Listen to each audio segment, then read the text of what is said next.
Hey, what's going on, guys? Battle Nations Emperor here, back today with another video. And today, guys, we're at another base in the sandbox. I normally go to just the main base in the sandbox. That's, of course, the default for the sandbox, as it is for pretty much all of us. But just wanted to explore a few more maps, and this one we got New Haven. If you guys like this, let me know. We can explore a whole bunch of more maps. We got a whole bunch of here to explore. But we're going to explore New Haven just because it kind of drives home my point for today's video. So what is today's video? Today, we're going to be talking about future ideas and concepts for the future of multiplayer, and more specifically, the base aspect of multiplayer. So, of course, multiplayer is coming back to Battle Nations for those who haven't heard. If you haven't, got great news for you, it is. But I imagine most of us do. But the question, of course, comes, when is it? How will it come back? What will it be like? What changes will they make? And all that other good stuff. So, first things first, when will it be? We don't know. Trademark soon, but seriously, it will be coming out very soon. We do know that the next Battle Nations update will be a big one that is coming from the developers. So it might have multiplayer, it may not. But nevertheless, when multiplayer does come back, it is of course going to be a massive component to Battle Nations, something we've all been waiting for quite some time now. And when it does, it's going to fundamentally change what Battle Nations is. Because right now we have a great game. We can get all the way up to level 45 as of recording this video. We do great. We can explore. We can expand. We can have fun. But, you know, we still haven't gotten the last 35 levels. And, well, yeah, sorry, my math's off there. 25 levels. Heck, yeah, we've gotten the majority of the game back so far. But we still haven't gotten multiplayer, guilds, of course, boss strikes, stuff like that back.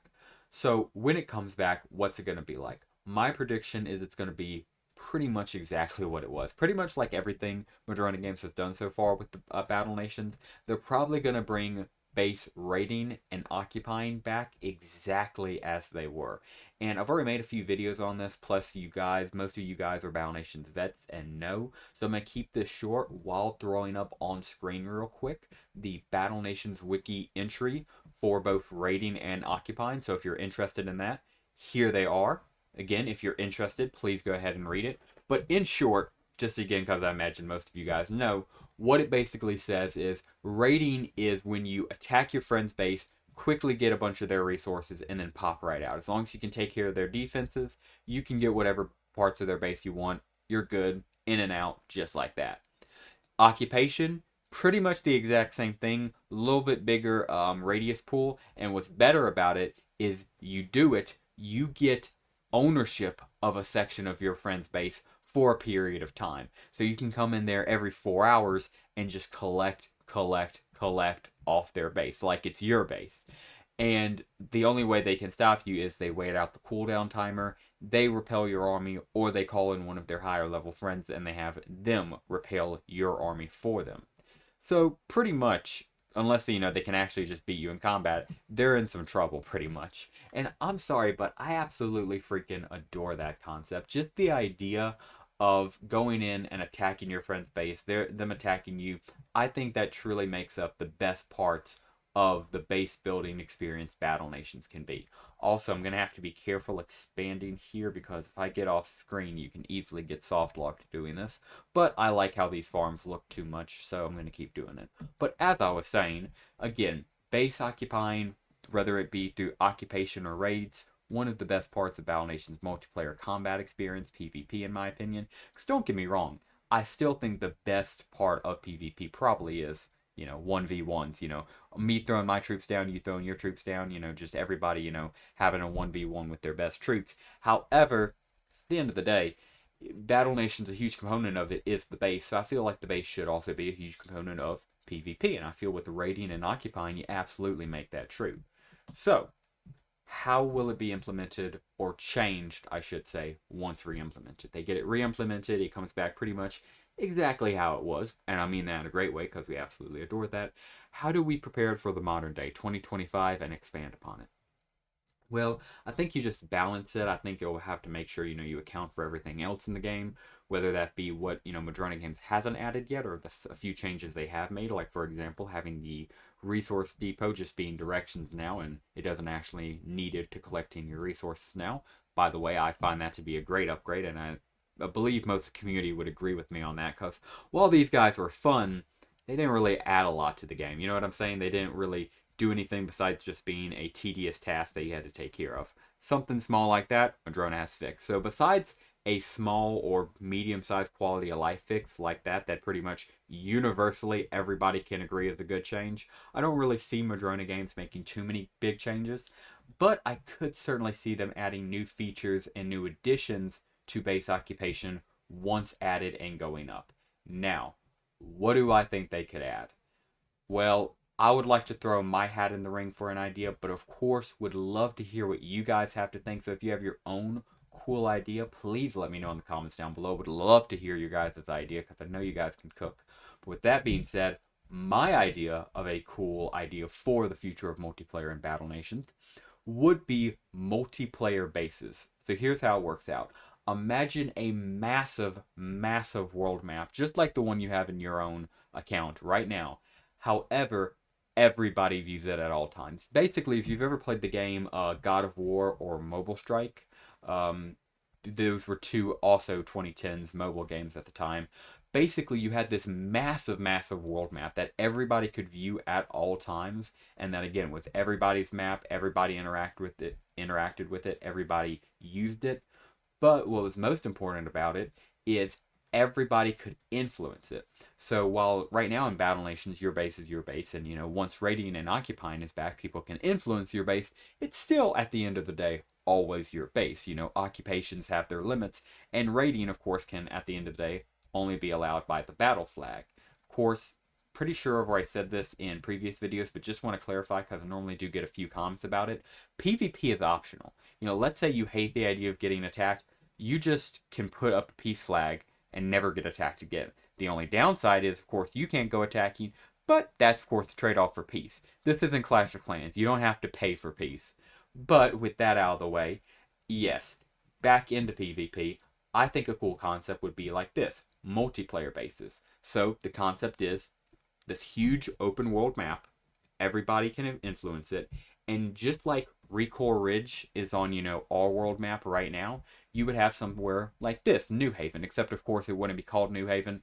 We'll just call it, let's say, Newberry. So you have this map called Newberry. It's auto-generated by the server, and it looks like this. It's initially controlled by AI until eventually one player attacks it. He attacks it in squadrons. You know how like when you expand your base, well, let's see if no, I can't do it here. Okay, but you guys know the tab. It's this one right here, right? When you expand your base and you can take it up in squares, I think the AI should control the entire base, but let's say you're lucky enough to be the first human. You come in here, you take these grassy parts, the first bit, you establish some barracks, some, farms to feed the troops, supplies, spec ops, and you basically build up your own base within the enemy base till eventually you can liberate it, or at least that's how you're paint it to your troops.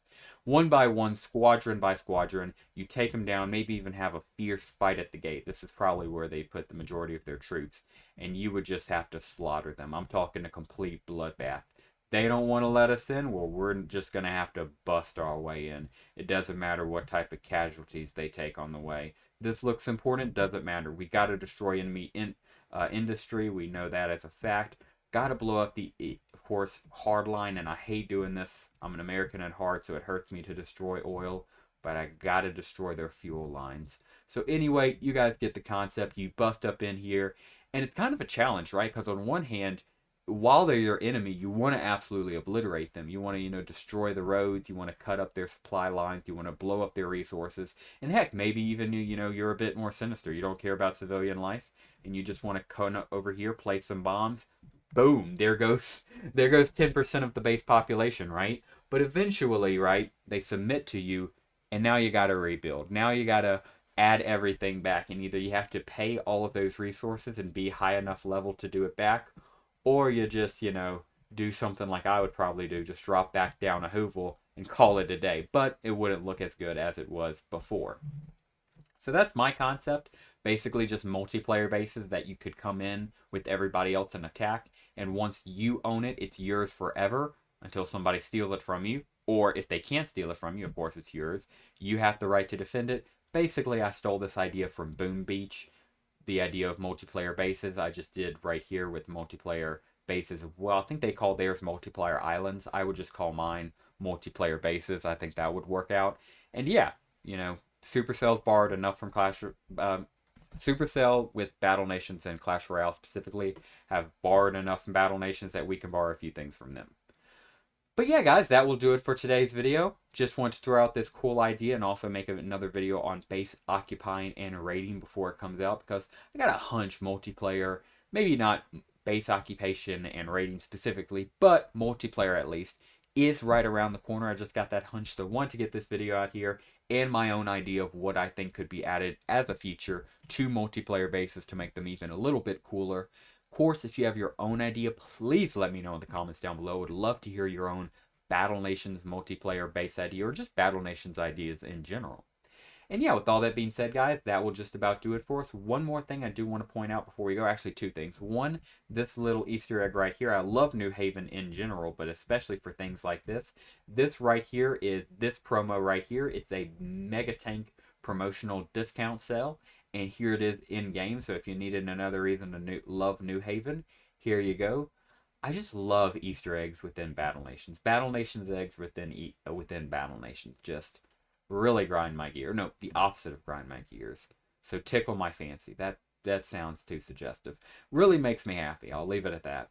So yeah, just wanted to point that out. And secondly, just want to, of course, say thank you guys for the overwhelming growth. It's been crazy on the channel. Been making more content. Got this new mic up. Finally was able to fix some of the background noise. So stream and videos on PC should sound much better now. Pretty freaking hyped about that and excited looking forward. If you guys have any suggestions, questions, or anything like that, please let me know in the comments down below. But with all that being said, that should do it for us today, guys. Thank you very much for watching this video. I greatly appreciate you if you're still watching all this way through. If you enjoyed, please consider dropping a like down below and subscribing to the channel if you are new. And yeah, guys, that will do it for us. Thank you very much for watching today's Battle Nations video. And as always, have a great rest of your day.